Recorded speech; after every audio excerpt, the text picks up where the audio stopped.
En octubre de 2015, tras una puerta cerrada en México, Roberto Palazuelos estampó su firma en el costo de una familia destruida. 10 millones de pesos. Para muchos, se trataba simplemente del divorcio de un actor reconocido.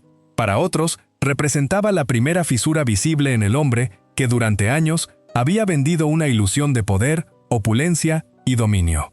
Con apenas 2 años fue apartado de su madre en una batalla familiar que lo marcaría de por vida. A los 48, de acuerdo con versiones periodísticas, un presunto amorío con una modelo rusa de 25 años acabó de quebrar un matrimonio de 12 años. A los 55, esa misma entrevista en la que relató un tiroteo ocurrido en 2001, volvió como un fantasma y acabó con su aspiración de gobernar Quintana Roo.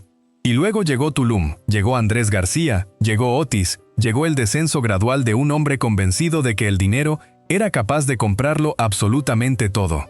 Su nombre completo es Roberto Palazuelos Badú, aunque México lo bautizó como el Diamante Negro. El hombre de los hoteles con vista al Caribe, de las residencias en Acapulco, de los trajes costosos, de las declaraciones soberbias, de esa confianza de quien ingresa a cualquier sitio, como si el mundo estuviera obligado a cederle el paso. Pero detrás de ese resplandor se escondía un relato mucho más sombrío.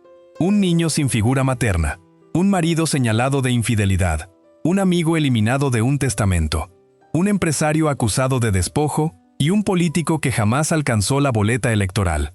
Hoy descubrirás 4 claves que transforman por completo la manera de ver su historia.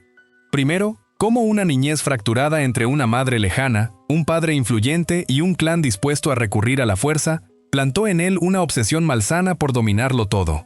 Segundo, ¿qué pasó realmente con Yadira Garza? ¿Y por qué ese divorcio de 10 millones de pesos significó mucho más que una simple ruptura? Tercero, ¿cómo su propia narración sobre un tiroteo de 2001 terminó acosándolo 21 años más tarde? Y cuarto, ¿cómo el testamento de Andrés García, las denuncias en Tulum, el cierre temporal de un hotel y el impacto de Otis comenzaron a derribar el mito de un hombre que se consideraba invulnerable? Porque este relato no se limita a la historia de una celebridad que perdió su matrimonio. Es la historia de un niño lastimado que creció convencido de que la existencia se controla con dinero, influencias y temor. Antes de seguir, si estas historias te atrapan, suscríbete al canal Artistas al Descubierto. Aquí seguimos destapando las verdades detrás de la fama.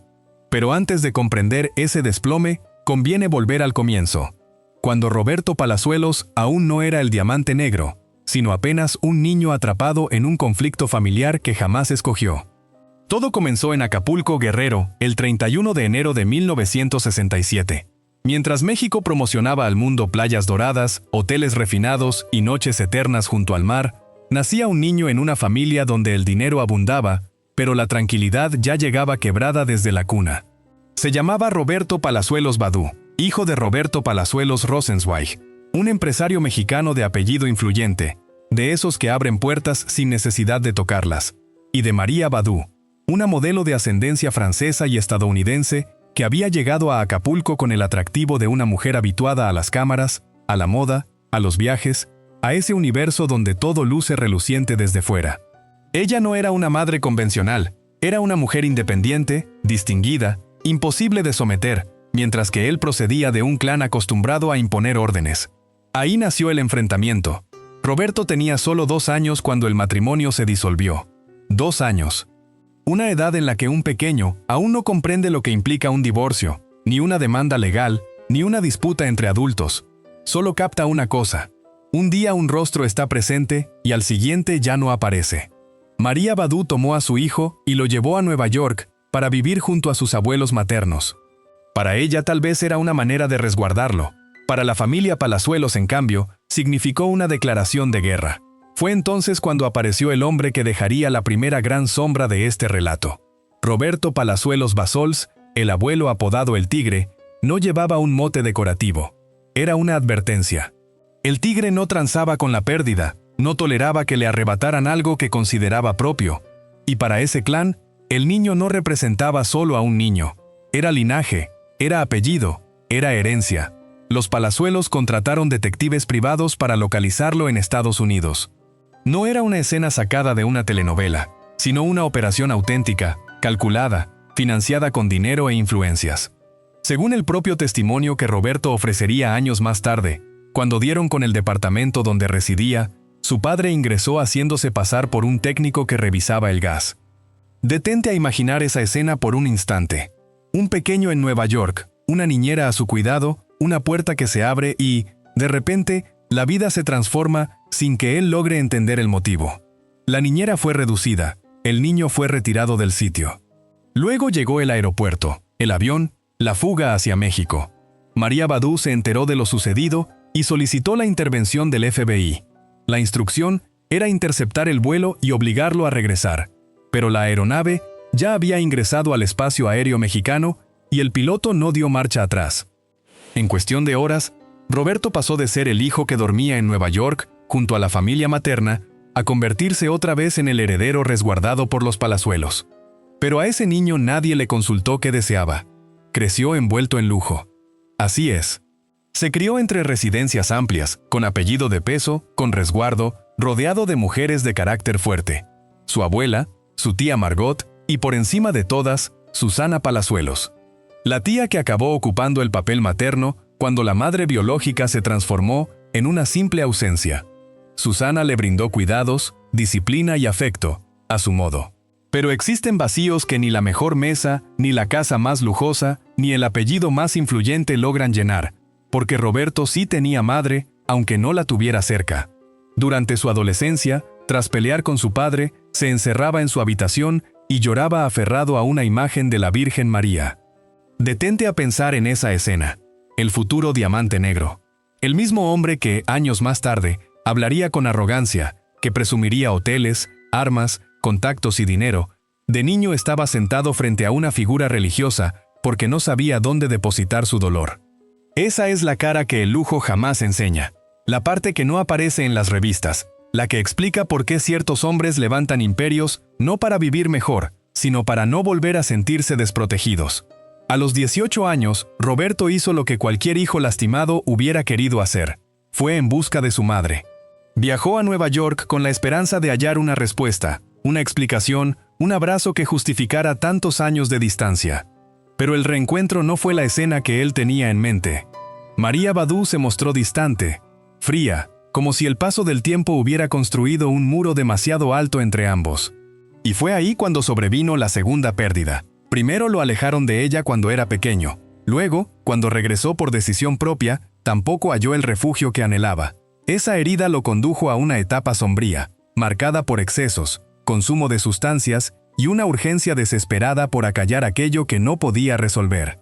Desde ese momento, Roberto comenzó a construirse una coraza. Dinero, popularidad, mujeres, poder, conocimiento legal, hoteles, control, sobre todo control, porque aquel niño al que un día montaron en un avión sin consultarle nada, creció determinado a que jamás nadie volviera a desplazarlo de su sitio. Pero esa misma obsesión que lo fortaleció sería también la que, años más tarde, empezaría a destruir lo único que él afirmaba querer resguardar: su propia familia. Si esta historia te está enganchando, este es buen momento para unirte a Artistas al Descubierto.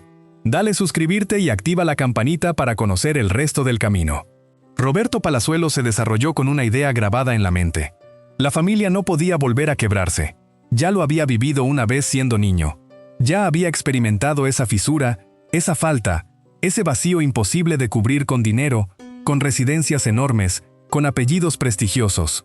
Por eso, al llegar a la adultez, ya no como el niño arrancado de Nueva York, sino como el hombre célebre que transitaba entre cámaras, hoteles y alfombras rojas, comenzó a edificar una imagen aparentemente perfecta. El diamante negro domesticado, el hombre que había sobrevivido a la soledad, a los excesos, a la carencia de una madre, y que ahora podía presumir lo que siempre había anhelado: una esposa, un hijo, un hogar, una base sólida, algo propio que nadie pudiera quitarle. En 2004, Roberto Palazuelos contrajo matrimonio con Yadira Garza. Ella no se parecía a las mujeres del escándalo constante. No daba la impresión de perseguir los reflectores con ansiedad. No se dedicaba a alimentar rumores ni a transformar cada momento familiar en espectáculo. Y tal vez precisamente por eso, para Roberto significaba algo mucho más valioso que una pareja atractiva para lucir en fotografías. Simbolizaba tranquilidad, simbolizaba orden, simbolizaba la posibilidad de que, por fin, una mujer no lo abandonara. Detente a considerarlo un instante. Un hombre cuya niñez estuvo marcada por una madre ausente se topa con una mujer reservada, firme, discreta, y decide convertirla en el eje de una familia destinada a demostrarle al mundo que ya no era aquel niño lastimado de antes, que ahora tenía todo bajo su dominio. En 2005 nació Roberto Palazuelos Jr., su único hijo, y con su llegada la imagen quedó completa, como una postal de lujo. El actor de telenovelas, el hotelero, el abogado, el hombre de Acapulco y Tulum, el esposo, el padre, la familia entera.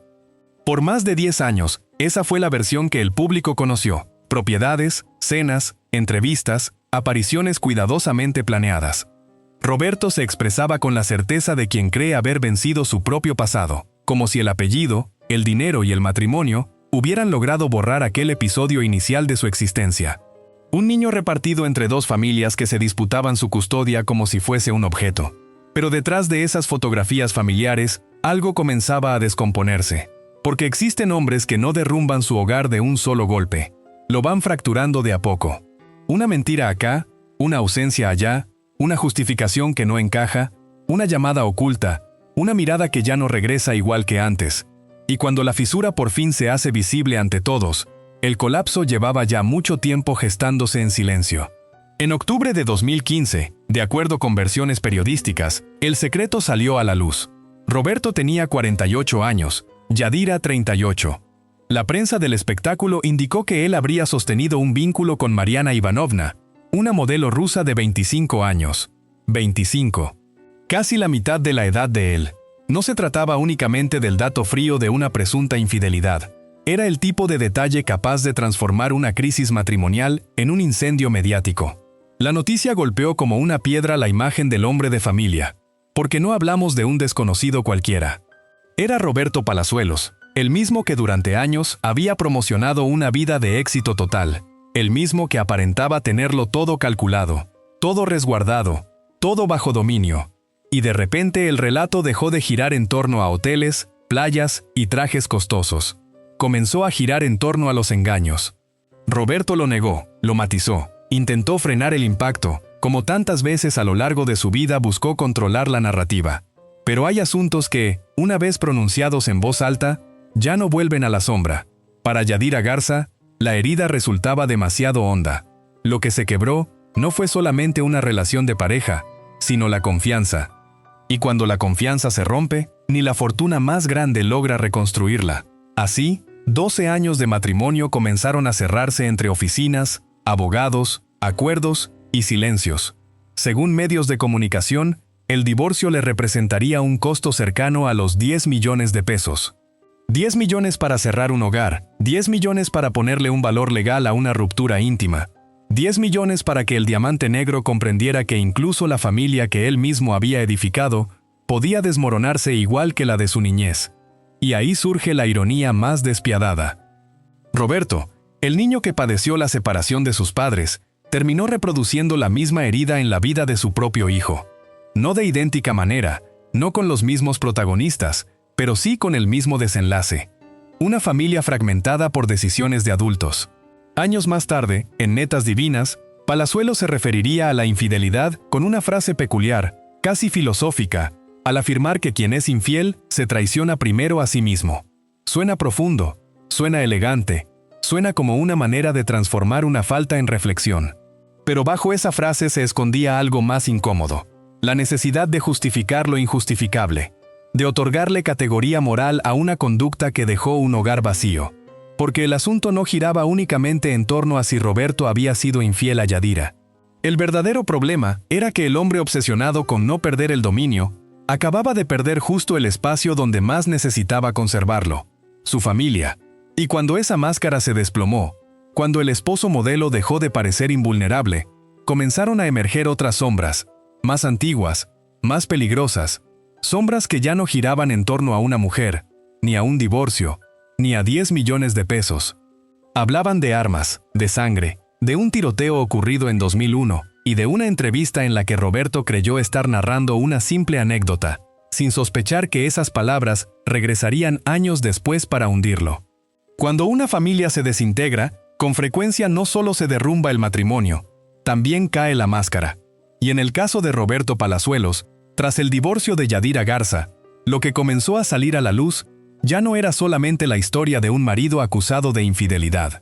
Era algo más antiguo, más tenebroso, más riesgoso, porque el diamante negro no solo sabía desenvolverse entre hoteles, abogados y cámaras, también había aprendido a narrar su propia existencia como si cada episodio fuera una proeza, incluso los más graves. Presta atención a esto, porque aquí surge una de las sombras que más perjuicio le causaría años más tarde. En 2020, Roberto se sentó frente a Jordi Rosado y, en medio de una charla aparentemente distendida, comenzó a relatar un tiroteo ocurrido en 2001 en la alcaldía Miguel Hidalgo, en la Ciudad de México.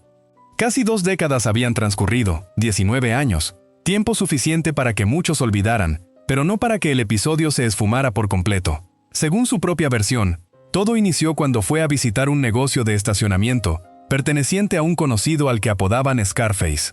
El sitio, según contaba Roberto, estaba envuelto en un conflicto con una empresa dedicada a la recolección de efectivo. No se trataba de una escena de telenovela, era una disputa auténtica, una tensión real, con hombres armados irrumpiendo en un lugar donde cualquier segundo podía cambiarlo todo. Roberto no estaba solo, lo acompañaban un militar y un amigo colombiano, y él mismo relató que portaba una pistola Walther PPK calibre 380. Ese dato es relevante. No es un simple adorno narrativo. Marca la diferencia entre una anécdota de riesgo y un relato donde el poder, las armas y la ley se entrelazan en el mismo pasillo. Imagina la escena. Un estacionamiento en la Ciudad de México, un conflicto que se sale de cauce. Hombres armados que irrumpen. Gritos, caos, decisiones tomadas en cuestión de segundos, y en medio de todo eso, un actor reconocido, un hombre de apellido notorio, desenfundando un arma y participando en una situación que acabaría con 2 personas sin vida. 2 personas. Pero lo más perturbador no fue solamente lo que narró, sino la forma en que lo hizo. Roberto mencionó la pólvora en las manos, cómo alguien que había disparado quedaba marcado por los residuos, y cómo eso podía respaldar la versión de legítima defensa. No se expresaba como alguien abrumado por el peso de una tragedia. Hablaba como alguien que dominaba el tablero. Como alguien que aún en pleno caos calculaba la manera legal de sortear las consecuencias. Y ahí radica la fisura moral de este relato, porque no puede asegurarse que Roberto haya matado directamente a alguien. Él mismo insistiría después en que jamás mató a nadie, que no había forma de determinar de qué arma salió el disparo fatal, que había actuado en un contexto de defensa propia. Eso debe quedar establecido, pero también queda claro algo adicional. Él reconoció haber estado presente. Reconoció haber disparado. Aceptó que esa noche no fue un simple testigo. Luego llegó la otra mitad del relato, la parte del contacto, la llamada, el arreglo para entregarse sin atravesar el escándalo total. Roberto relató que se puso en contacto con un mando policial y que ingresó por una zona menos expuesta para esquivar a la prensa. El examen de pólvora en sus manos dio positivo. Permaneció detenido unas horas y luego quedó en libertad. Le retiraron su permiso para portar armas. Y para buena parte de los mexicanos, ese fue el fragmento más difícil de asimilar. No solo el tiroteo, no solo los disparos, sino la impresión de que un hombre con apellido, dinero, contactos y saber jurídico podía cruzar una noche mortal y salir de ella casi ileso, como si la vida siempre le abriera una puerta trasera. Por un tiempo, ese episodio pareció quedar congelado ahí, flotando como una confesión incómoda dentro de Internet. Un video más, una controversia más, otra declaración soberbia de Roberto Palazuelos. Pero las palabras, una vez grabadas, no desaparecen. Se quedan esperando su momento. Y en 2022, cuando Roberto buscó convertirse en gobernador de Quintana Roo, esa entrevista regresó como una bala rezagada. No la disparó un enemigo reciente, la disparó su propio pasado. Los opositores, los medios, las redes sociales, todos volvieron a escuchar al Diamante Negro relatando la noche de 2001, la pistola, la pólvora, los 2 fallecidos, la legítima defensa. Entonces trató de corregir, trató de explicar, trató de aclarar que él no había matado a nadie, que solo había disparado al aire, que otros fueron quienes se enfrentaron de manera directa a los agresores, pero el perjuicio ya estaba consumado. Porque cuando alguien narra un episodio grave con tono triunfal, no puede extrañarse si, años después, ese mismo relato se convierte en evidencia de su soberbia. El niño que aprendió que el poder era capaz de recuperar lo perdido, se transformó en un adulto convencido de que el poder también podía borrar cualquier consecuencia, pero esta vez no resultó tan sencillo. La sombra de aquel tiroteo no solo ensució su nombre, dejó abierta una pregunta todavía más incómoda. Si Roberto era capaz de hablar así de una noche con muertos de por medio, ¿qué más estaría dispuesto a justificar cuando el dinero, la herencia o la tierra entraran en juego? Y para responder a eso, hay que adentrarse en la historia de Andrés García, el hombre que alguna vez lo trató como a un hijo y cuyo testamento terminaría eliminando su nombre. Y antes de entrar de lleno en la historia con Andrés García, recuerda darle like a este video y suscribirte a Artistas al Descubierto. Nos ayuda muchísimo a seguir investigando este tipo de historias. Tras el tiroteo, tras el divorcio, tras aquella máscara familiar quebrada frente a todos, Roberto Palazuelos aún conservaba algo: la imagen del hombre poderoso que siempre sabe dónde ubicarse. El abogado, el empresario, el amigo de las grandes figuras, el que entra a un salón y habla como si ya hubiera triunfado antes de sentarse. Pero existe un tipo de poder que revela más de una persona que cualquier entrevista: el poder sobre la herencia de un hombre enfermo. Y ahí entra en escena Andrés García. Para Roberto, Andrés no representaba a un actor cualquiera. Era una leyenda viviente del cine y la televisión mexicanos. Un hombre de cuerpo robusto, voz profunda, temperamento explosivo, mujeres alrededor, fama de larga data, ego descomunal. En muchos aspectos, Andrés García era el espejo en el que Roberto deseaba mirarse al envejecer. Firme, codiciado, temido, dueño de su nombre hasta el final. Durante años proyectaron cercanía. Roberto se refería a él con una combinación de admiración, afecto y conveniencia. Andrés parecía considerarlo un hombre de confianza, casi un hijo adoptivo de la vida. Alguien con formación legal, con energía, con recursos, con disposición para entrar donde otros no podían. Y cuando un hombre poderoso comienza a enfermar, quienes lo rodean dejan de ser simples amistades, se transforman en guardianes o en aspirantes al control. Reflexiona sobre esto un instante. Andrés García.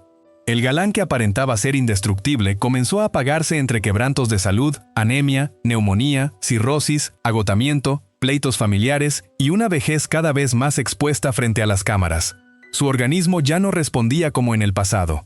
Su vivienda dejó de ser una simple casa para convertirse en un campo de batalla. Sus hijos, su esposa, su círculo cercano, sus propiedades, sus terrenos, todo comenzó a girar en torno a una pregunta incómoda. ¿Quién se quedaría con qué el día en que Andrés ya no pudiera decidir? Y ahí, de acuerdo con distintas versiones periodísticas, el nombre de Roberto Palazuelos surgió con fuerza. Se comentó que podría recibir una porción considerable del patrimonio. Se llegó a mencionar porcentajes que oscilaban entre el 20 y el 50%. No era poca cosa. No se trataba de un reloj, ni de una fotografía, ni de una medalla de amistad. Eran propiedades, terrenos, valor económico, control.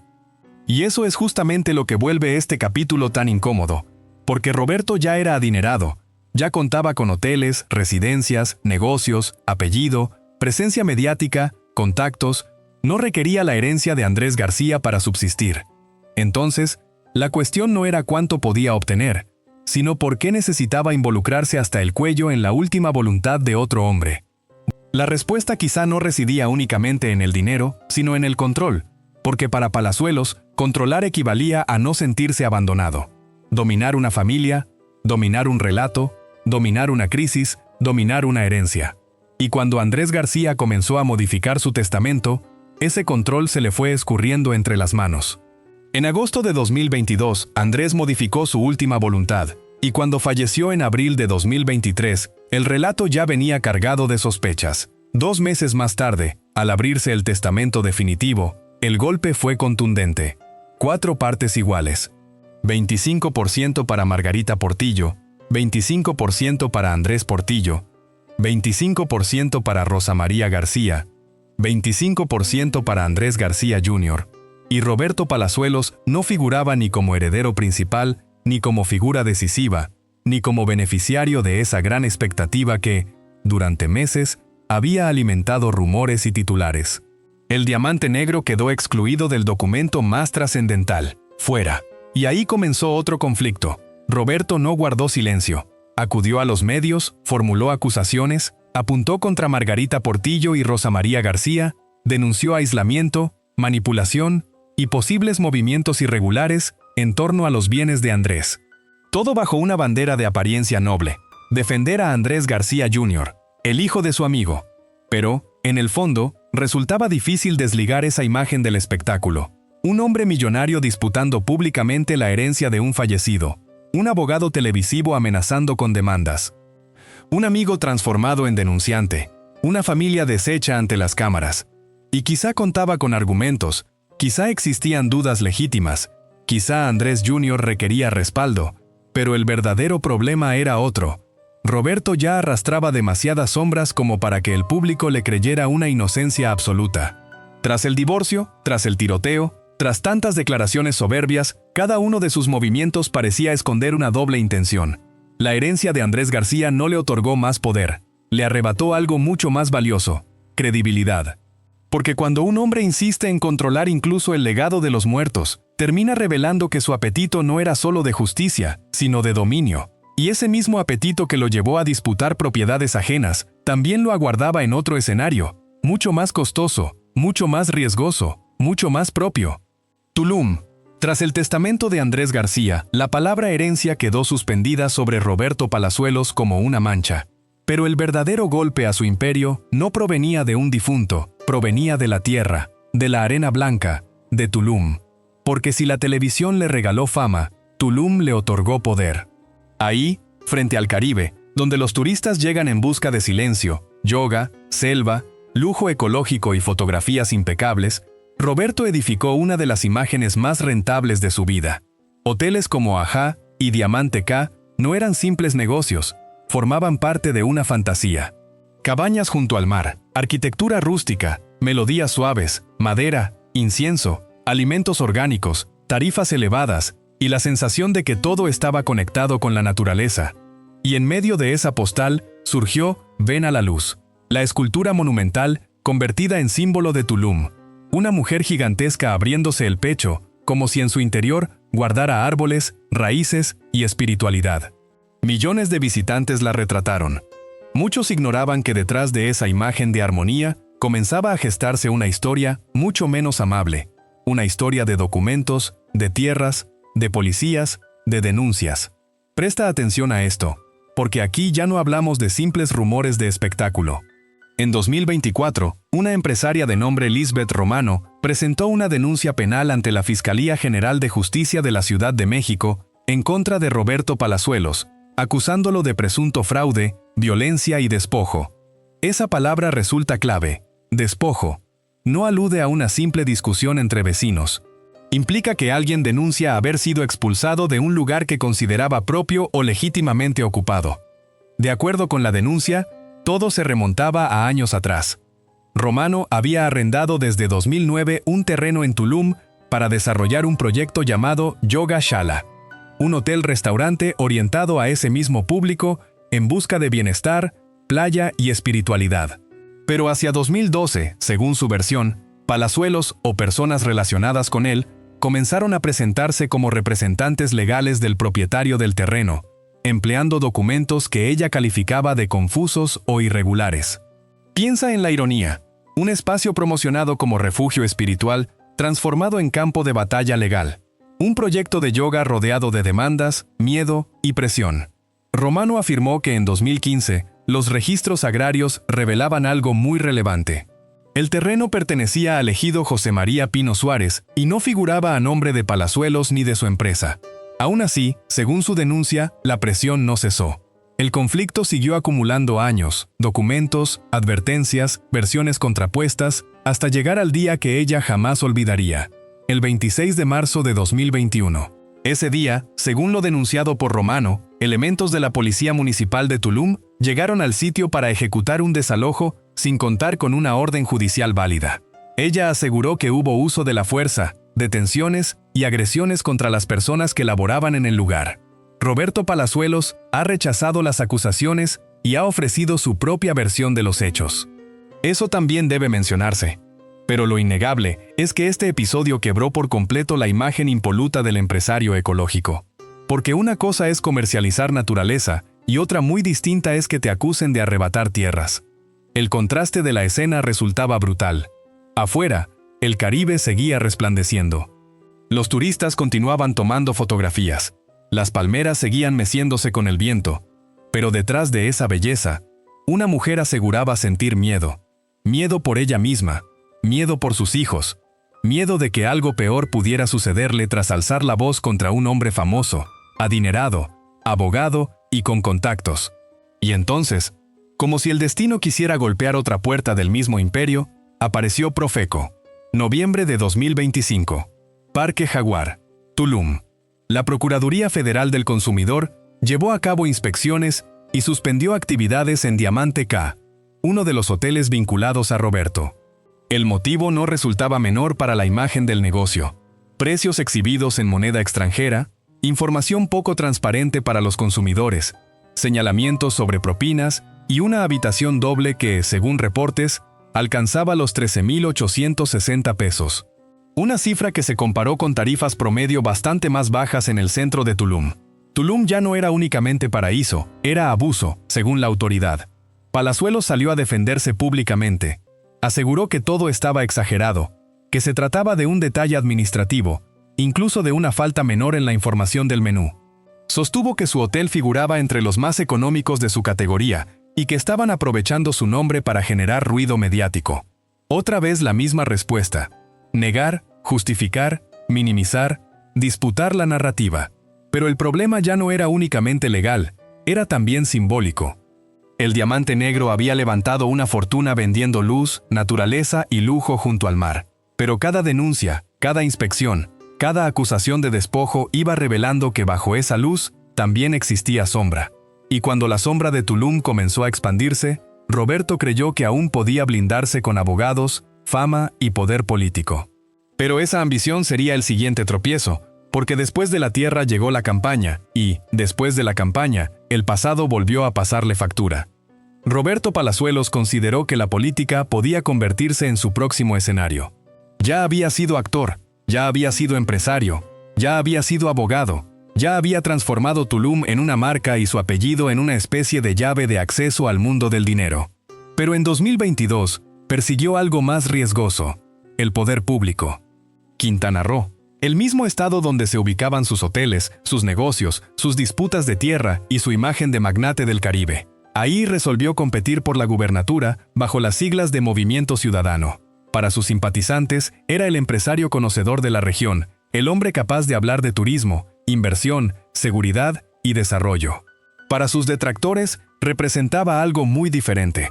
Un hombre rodeado de escándalos en busca de una nueva coraza. Y esa coraza llevaba un nombre que en México pesa demasiado: el fuero. No puede afirmarse que él lo reconociera abiertamente, pero sus opositores lo interpretaron de esa forma. Percibían en su candidatura no solo ambición política, sino un posible blindaje frente a los conflictos legales y patrimoniales que se acumulaban alrededor de Tulum. Porque cuando un empresario señalado por denuncias de despojo busca convertirse en gobernador del mismo territorio donde tiene sus negocios, la pregunta surge por sí sola. ¿Buscaba servir al Estado o resguardarse dentro de él? Al comienzo, Roberto se mostraba confiado, hablaba con firmeza, se movía como candidato, sonreía como si la campaña fuese una alfombra roja más. Contaba con fama, con dinero, con presencia mediática. Pero había algo que no estaba a la venta: un pasado impecable. Y entonces la entrevista volvió a aparecer. La charla con Jordi Rosado de 2020, en la que había narrado el tiroteo de 2001, comenzó a circular de nuevo, ya no como anécdota, ya no como video antiguo, sino como arma política. Los fragmentos regresaron a las redes sociales, a los noticieros, a las mesas de debate.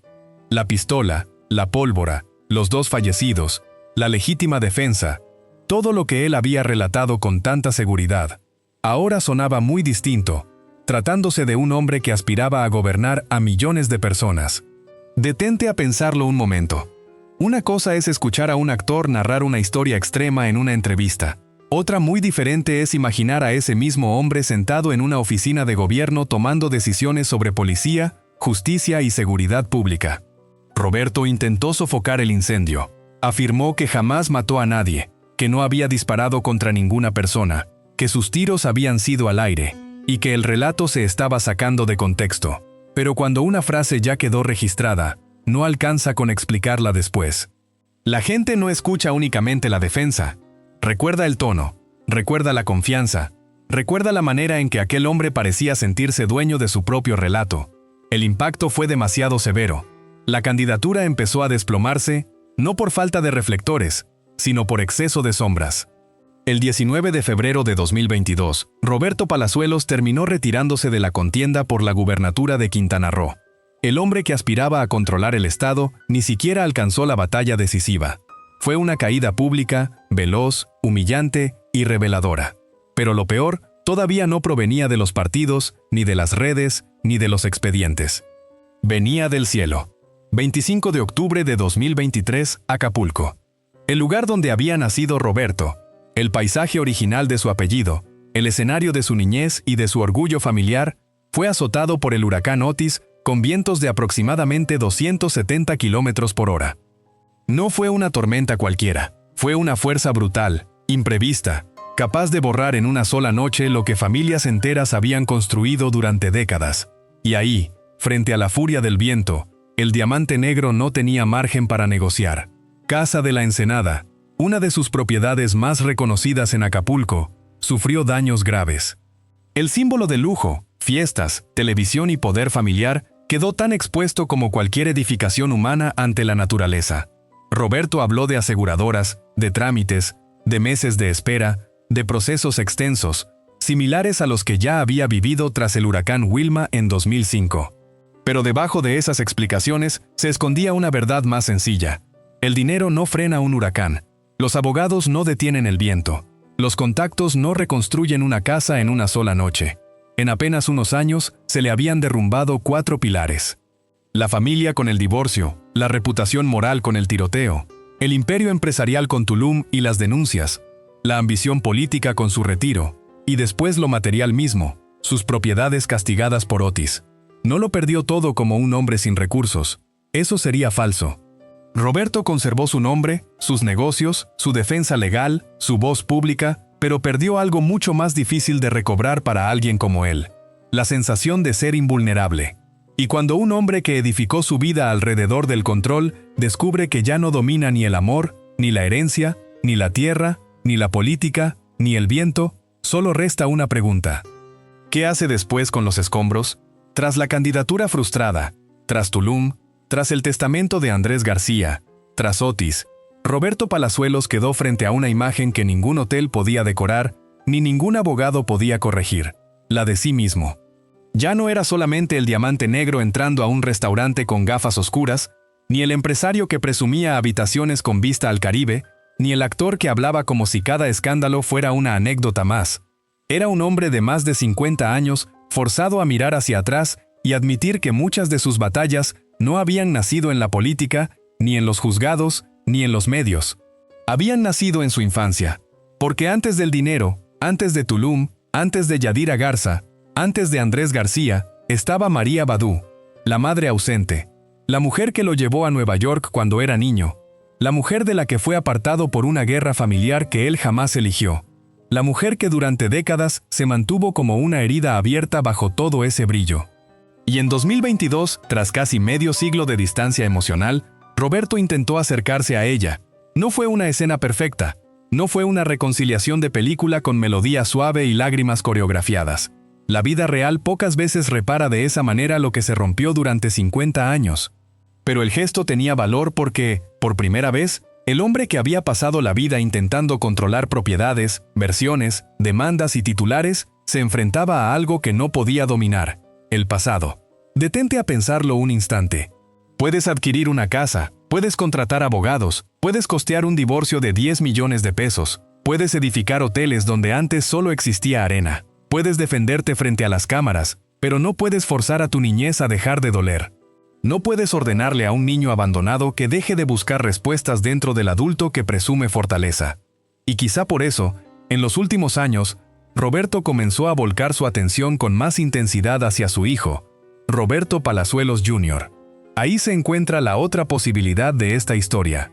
No la redención pública, No el perdón general, no la limpieza total de una vida llena de sombras, sino la oportunidad íntima de no repetir todo, de estar presente, de guiar, de ofrecerle a su hijo el vínculo que él mismo sintió incompleto desde pequeño.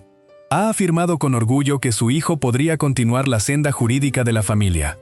Y tras esa frase hay algo más que simple vanidad de apellido. Existe una necesidad de continuidad, como si Roberto deseara que, al menos en esa rama del relato, el linaje no terminara convertido en pleito, ausencia y resentimiento. Tras Otis también surgió otra faceta. Mientras Acapulco quedaba devastado por el huracán del 25 de octubre de 2023, la familia Palazuelos colaboró con ayuda, alimentos y apoyo para los damnificados. Ese detalle no elimina las acusaciones, no elimina el divorcio, no elimina el tiroteo narrado con frialdad, no elimina Tulum, pero impide contar la historia como si un ser humano fuera una sola cosa. Roberto Palazuelos no lo perdió absolutamente todo. Esa afirmación sería inexacta si se mide en términos económicos. Todavía conserva nombre, propiedades, negocios, cámaras que lo persiguen, pero sí perdió la ilusión más peligrosa, la de ser invulnerable. Perdió la familia perfecta, perdió la candidatura, perdió el lugar prometido en un testamento, perdió la calma de su imperio turístico, perdió la fantasía de que el viento, la ley, la muerte y la memoria pudieran obedecerlo, y al final, esa es la auténtica caída del diamante negro. No verlo empobrecido, no verlo terminado, no verlo destruido del todo, sino verlo todavía reluciente por fuera, mientras las fisuras internas cuentan una historia que el lujo es incapaz de ocultar. Porque el dinero compra paredes, pero no reconstruye la confianza. Compra abogados, pero no compra paz. Compra silencio por un tiempo, pero no compra una verdad transparente. Y si este relato deja una pregunta, no es cuánto vale Roberto Palazuelos, sino cuánto cuesta pasar toda una vida intentando controlar el dolor en lugar de sanarlo. Si llegaste hasta aquí, suscríbete a Artistas al Descubierto. Deja tu comentario con lo que más te impactó de esta historia, y nos vemos en el próximo video.